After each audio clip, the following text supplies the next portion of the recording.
Hello everyone, welcome back to our YouTube channel Build Knowledge. I hope that you all are good. Guys, in this video we are going to discuss types of cooperative society. Previous video में हमने cooperative society का meaning, features, advantages and disadvantages को discuss किया था। अगर आपने वो videos नहीं देखी हैं तो उन वीडियोस को ज़रूर देखिए ताकि आपका कोऑपरेटिव सोसाइटी का कॉन्सेप्ट क्लियर हो पाए। ओके, तो उन वीडियोस की लिंक आपको डिस्क्रिप्शन में मिल जाएगी, आप वहाँ से चेकआउट कर सकते हैं। तो चलिए आगे मूव करते हैं और स्टार्ट करते हैं हम अपना आज का टॉपिक, जो है types of cooperative societies. Cooperative society को कुछ टाइप्स में डिवाइड किया गया, okay, on the basis of nature of activities perform. तो जो एक्टिविटीज़ परफॉर्म की जाती हैं कोऑपरेटिव सोसाइटी में, उसके बेसिस पर कोऑपरेटिव ऑर्गेनाइजेशन को कुछ कैटेगरीज में डिवाइड किया गया है।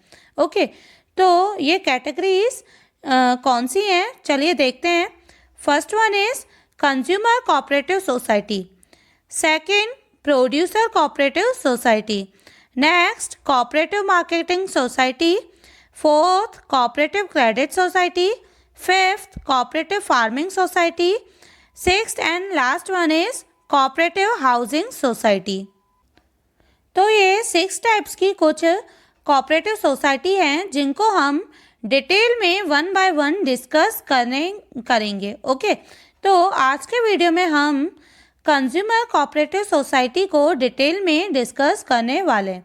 ओके, तो चलिए आगे चलते हैं। कंज्यूमर कोऑपरेटिव सोसाइटी, तो यहाँ नेम से ही क्लियर हो रहा होगा आपको कि इस कोऑपरेटिव सोसाइटी को कंज्यूमर्स फॉर्म करते हैं। ओके, तो कंज्यूमर मिलके इस कोऑपरेटिव सोसाइटी को एस्टेब्लिश करते हैं। तो सबसे पहले तो आपको ये पता होना चाहिए कि कंज्यूमर और कस्टमर में डिफरेंस क्या होता है। ओके, तो बहुत ही माइनर डिफरेंस होता है दोनों में। कस्टमर मीन्स ऐसा पर्सन जो गुड्स को परचेज करता है। ओके, जो गुड्स खरीद कर लाता है वो कहलाता है कस्टमर, और जो उसी प्रोडक्ट को यूज़ करता है, कंज्यूम करता है, वो कहलाता है कंज्यूमर। एग्जाम्पल के थ्रू समझते हैं। सपोज कीजिए आप मार्केट गए और आपने कोल्ड ड्रिंक परचेज की, ओके, और घर आकर आपने उस कोल्ड ड्रिंक को अपने भाई को दे दिया। ओके, तो आपके भाई ने उस कोल्ड ड्रिंक को कंज्यूम किया। तो इस कंडीशन में आप कहलाएंगे कस्टमर, क्योंकि आपने कोल्ड ड्रिंक को परचेज किया, और आपका भाई कहलाएगा कंज्यूमर, क्योंकि उसने इस कोल्ड ड्रिंक को कंज्यूम किया। ओके, और अगर आपने उस कोल्ड ड्रिंक को परचेज किया और आप ही नहीं घर आकर उसको कंज्यूम कर लिया, तो इस कंडीशन में आप ही कस्टमर कहलाएंगे और आप ही कंज्यूमर कहलाएंगे, क्योंकि परचेज भी आपने किया और कंज्यूम भी आप ही ने ही किया है। ठीक है, तो कस्टमर और कंज्यूमर सेम टाइम पर एक ही पर्सन हो सकता है, ज़रूरी नहीं है कंज्यूमर और कस्टमर डिफरेंट पर्सन हो। ओके, तो एक ही पर्सन हो सकते हैं कंज्यूमर और कस्टमर, बट कई बार ये दोनों डिफरेंट पर्सन भी होते हैं। ठीक है, तो यही था इन दोनों में डिफरेंस। तो अब हम समझते हैं कंज्यूमर कोऑपरेटिव सोसाइटी को। कंज्यूमर कोऑपरेटिव सोसाइटी को कंज्यूमर्स मिलकर फॉर्म करते हैं, एस्टेब्लिश करते हैं। ठीक है, किस लिए? मिडिलमैन को एलिमिनेट करने के लिए। ठीक है, तो जो भी मिडिलमैन होते हैं बीच में, जिनसे वो परचेस करते हैं प्रोडक्ट, उनको वो एलिमिनेट करते हैं। ठीक है, तो consumer cooperative society directly goods purchase करती है मैन्युफैक्चरर से। ठीक है, और उसके बाद वो अपने ही मेंबर्स को सेल कर देती है एट अ रीजनेबल प्राइस। ठीक है, तो सस्ते दामों में अपने मेंबर्स को सेल करती है। इसको हम एग्जांपल के थ्रू समझते हैं। सपोज कीजिए एक पर्सन है जिसको एक प्रोडक्ट, एग्जांपल ड्रेस खरीदनी है। ओके, तो ये किसके पास जाएगा? ये नॉर्मल कंडीशन में रिटेलर के पास जाएगा। ओके, और रिटेलर किससे परचेज करता है? वो होलसेलर से परचेज करके लाता है बल्क क्वांटिटी में। और होलसेलर किससे परचेज करेगा? वो मैन्युफैक्चरर से परचेज करेगा। ओके, इसमें और भी मिडलमैन हो सकते हैं, बट हम अभी एग्जाम्पल के लिए इतना ही ले रहे हैं। तो उस ड्रेस की वैल्यू थी मैन्युफैक्चरर के पास 100।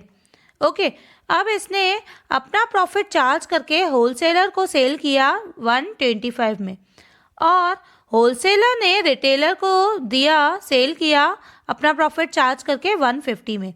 और जब रिटेलर ने ए को सेल किया, कंज्यूमर को सेल किया, तो उसने 200 का सेल किया। ओके, तो कंज्यूमर को वो प्रोडक्ट 200 का पड़ा, और जबकि उस प्रोडक्ट की एक्चुअल वैल्यू कितनी थी 100। तो कंज्यूमर को सीधा सा 100 का लॉस हो जाता है। ओके, तो इस लॉस से बचने के लिए कंज्यूमर क्या करते हैं, कंज्यूमर सोचता है कि वो बहुत सारे लोगों को मिलाकर एक कंज्यूमर कोऑपरेटिव सोसाइटी वो फॉर्म करेंगे। ओके, एस्टेब्लिश करेंगे। तो कंज्यूमर्स अब ऐसी कंडीशन में क्या करते हैं, ये लोग डायरेक्टली मैन्युफैक्चरर से परचेज करते हैं। ओके, अब मैन्युफैक्चरर जो होता है वो एक सिंगल प्रोडक्ट तो बेचता नहीं है, वो बल्क क्वांटिटी में सेल करता है।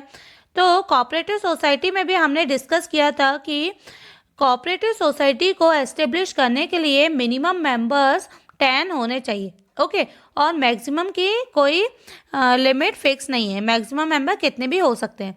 तो इसीलिए ये लोग ज़्यादा पर्सन हो जाते हैं और मैन्युफैक्चरर इन्हें अपने प्रोडक्ट सेल कर देता है, ठीक है, एट अ रीजनेबल प्राइस।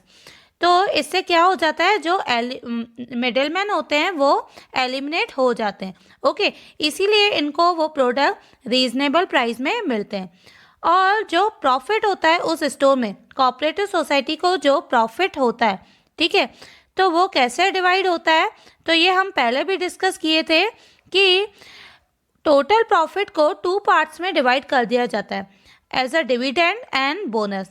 तो डिविडेंड मिलता है कैपिटल पर, ठीक है, जिस मेंबर ने जितनी ज़्यादा कैपिटल इन्वेस्ट की होगी उसको उतना ज़्यादा डिविडेंड मिलेगा। और बोनस मिलता है जिस मेंबर ने ज़्यादा परचेज किया उसको ज़्यादा बोनस मिलेगा, ठीक है। तो बोनस अकॉर्डिंग टू परचेज मिलता है मेंबर्स को, और डिविडेंड उनको उनकी कैपिटल पर मिलता है at a fix rate. Okay, तो ये था कंज्यूमर कोऑपरेटिव सोसाइटी का मीनिंग। अब हम objectives of consumer cooperative society को डिस्कस करेंगे। ओके, तो कंज्यूमर कोऑपरेटिव सोसाइटी के क्या क्या ऑब्जेक्टिव्स होते हैं देखते हैं। First one is to ensure steady supply of essential goods. तो जो भी ज़रूरत की चीज़ें हैं, ठीक है, मेंबर्स को वो कंटिन्यू सप्लाई करते रहना, ये कोऑपरेटिव सोसाइटी का ऑब्जेक्टिव रहता है, ठीक है, उन्हें कंटिन्यू सप्लाई करना एसेंशियल गुड्स को। Next one is to supply the goods at reasonable price by eliminating the profit margin of middleman. तो जैसा हमने डिस्कस किया था कि कोऑपरेटिव सोसाइटी मिडिलमैन को एलिमिनेट कर देती है, ठीक है, तो इससे जो प्रॉफिट चार्ज करते हैं मिडिलमैन वो भी एलिमिनेट हो जाता है। इससे मेंबर्स को वो गुड्स रीजनेबल प्राइस में अवेलेबल हो पाता है, ठीक है। तो कोऑपरेटिव सोसाइटी का मोटिव रहता है, ऑब्जेक्टिव रहता है कि वो रीजनेबल प्राइस में मेंबर्स को गुड्स सप्लाई करे। Okay, next one is to supply the goods and service of high quality.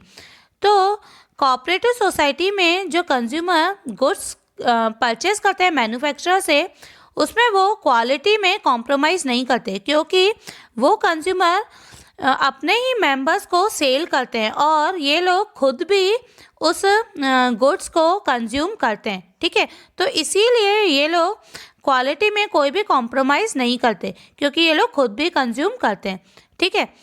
तो यही थे कोऑपरेटिव सोसाइटी के ऊपर डिस्कशन। तो आज के लिए इतना ही। नेक्स्ट वीडियो में हम नेक्स्ट सोसाइटी को डिस्कस करेंगे। So if you like this video then hit the like button, share our channel with your friends and subscribe our channel for more updates. And guys, if you want to give any suggestion, then leave the comment in the comment box.